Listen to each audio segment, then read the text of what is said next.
Hello again, everyone. Edwin Learnard back once again. In this YouTube astrological segment, I'm going to be talking about having an Aries Sun and Virgo Mars in a natal chart.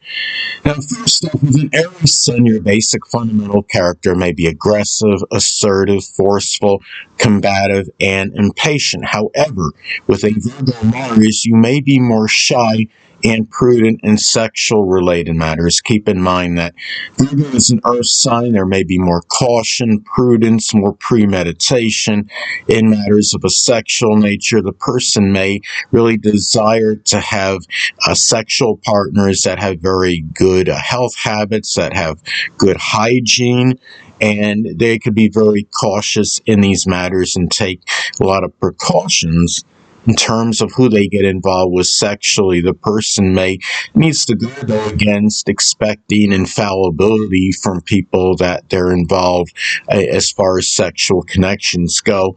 And the thing about this, too, is that Aries Sun can have a lot of physical energy. Keep in mind, the Sun is about our vitality and energy. Yes, the ascendant is what dominates the appearance and also like our energy level, I would say, as well.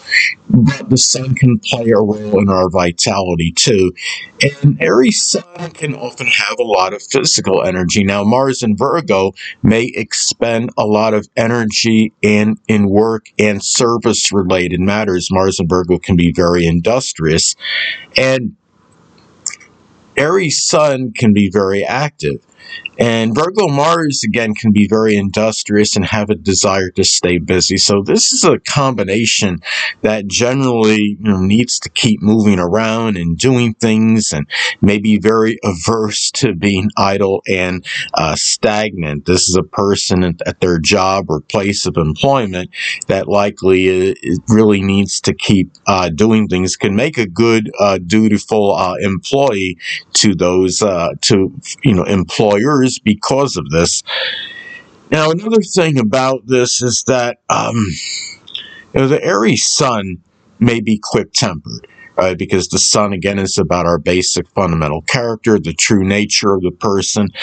And Virgo Mars may get angry. When Virgo Mars does get angry, he or she may have a tendency to criticize and lash out at others. This could be somebody, when he or she gets mad, can give somebody a lot of, say a lot of like negative, derogatory things about that person that they're directing their anger at.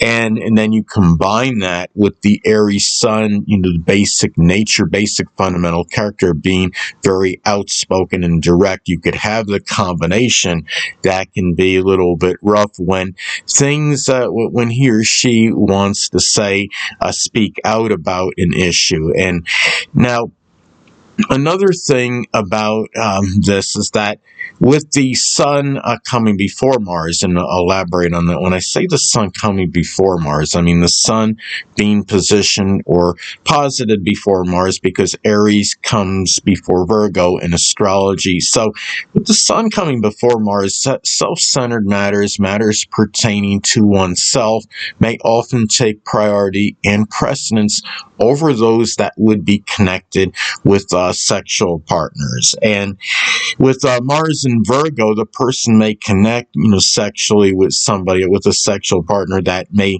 actually be a Virgo Sun, Moon, or Ascendant person, or simply embody the characteristics of the sign. It could be, those that are, persnickety, pedantic, analytical, punctilious with details, industrious.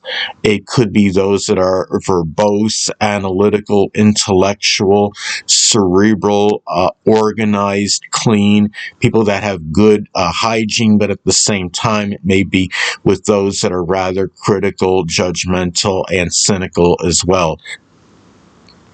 If the Sun makes an opposition to Mars, now, for example, I'm going to be kind and rewind.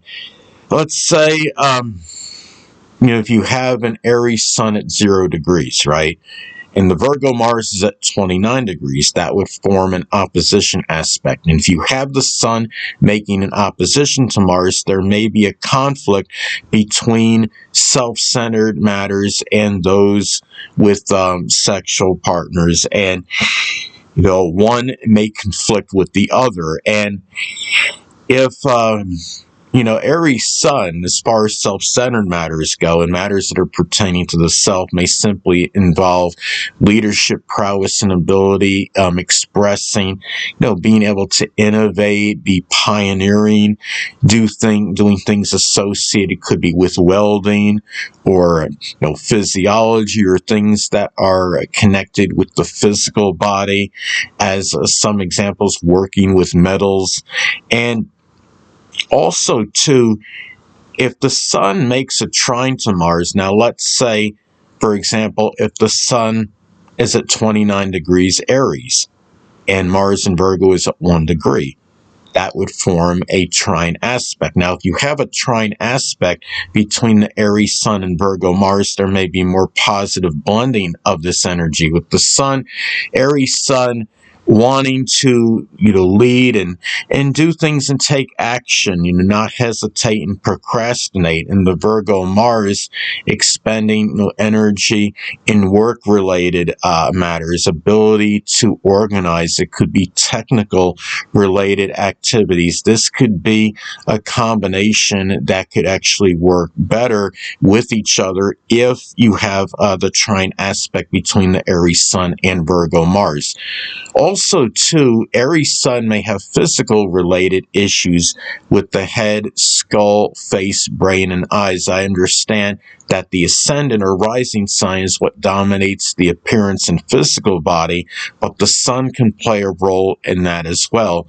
And Virgo Mars is connected with physical related injuries. So Virgo Mars may have physical related injuries connected with the spleen, intestines, or pancreas. And the thing too is, so those are two areas where the person may have, as far as physical related injuries go. And as far as Mars is about what drives and motivates us, so Virgo Mars may be driven and motivated to simply to work, to be productive, being competent in something connected with employment, or being able to organize, compartmentalize things.